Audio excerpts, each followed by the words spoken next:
زما مور یوه بااستعداده دنګه قامت غنمرنګه میرمن وه او په خبرو کې لهجه هم معلومېدله. کاملا هریس په 1940 کال کې د سان فرانسیسکو په بي سیمه کې په یو متنوع او مترقي چمګاون کې زیږېدلې ده. موري شیامالا ګاپالان د هند مهاجره او پلاري ډانلډ هریس د جمیکا مهاجر.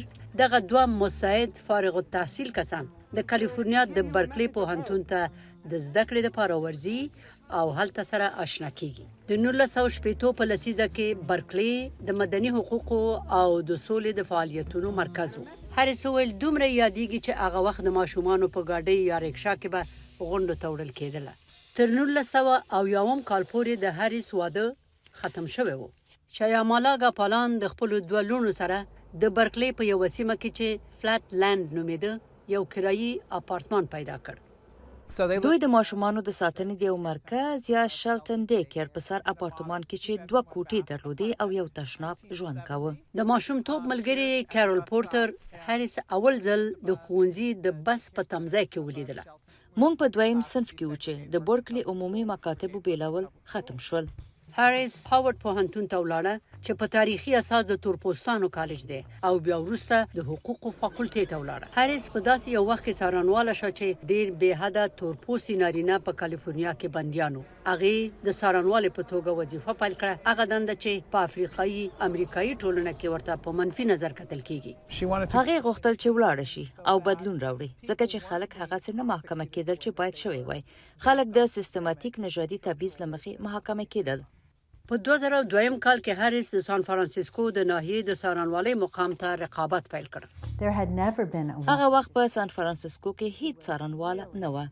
هریس هغه رقابت وګټه او کار پیل کړ. هغه کسانو ته چې اول واره په کوم غیر تشدد آمیز جرم محکوم شوی وو د هغو دپاره یو پروګرام جوړ کړ چې سمې لارې ته بیرته راوستل نومیده.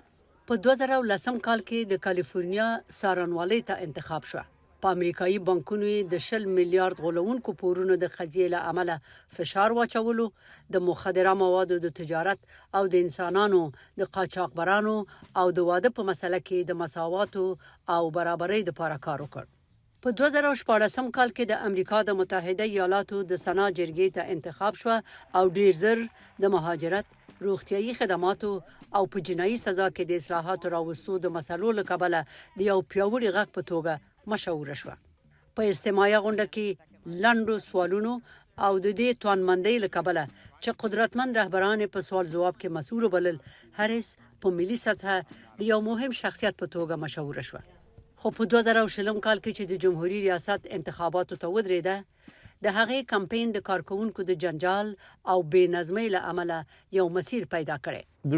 بالکل د لوړ رتبه مامورینو په حق له دا خبرې وی چې وینو شو کړی مستعد خلک د هغې شاوخوا کې وساتي. بایدن د خپل ګوند کاندید شو او بل اخره د هریس نه وغوښتل چې د هغه مرستیالي ومني. دواړه کامیاب شول. د لومړنۍ ښځې او تورپوستې په حیث د جمهور رئیس مرستیاله شوه. د جمهور رئیس مرستیاله هریس د امریکا د جنوبي سرحد نه د مهاجرو د اوښتو د زیاتېدلو له کبله د سیمه‌ییزو رهبرانو سره د بې ثباتۍ او غربت په هکله په خبرو اترو اخته شوه. ډېر ژر ترې یو سیاسي هدف جوړ شو. ټاکل شوی هغه زموږ د سرحد د مسؤلیت یوه مسؤله وای. زه حتی تر اوسه هم نه پوهېږم چې هغه هلته تللې ده. هریس د یوې مسؤلې مېرمنې په توګه په نړیوال سټیج لا ډاډه او پیاوړتیا د تاوتریخوالي په کمېدو او آرامولو تاکید کوي. په داسې یو مسلک کې چې د خنډونو لرې کول او د توقعاتو زیاتېدل بلل کېږي، هریس یو ځل بیا د جمهوریت ریاست لپاره هغه وخت د دیموکرات ګوند کاندیده ونومول شوه چې جمهور رئیس جو بایدن یو ناڅاپه جمهوریت ریاست ته د خپلې کاندیدۍ نه لاس واخیست. زیبا خادم، امریکا غږ، واشنگټن.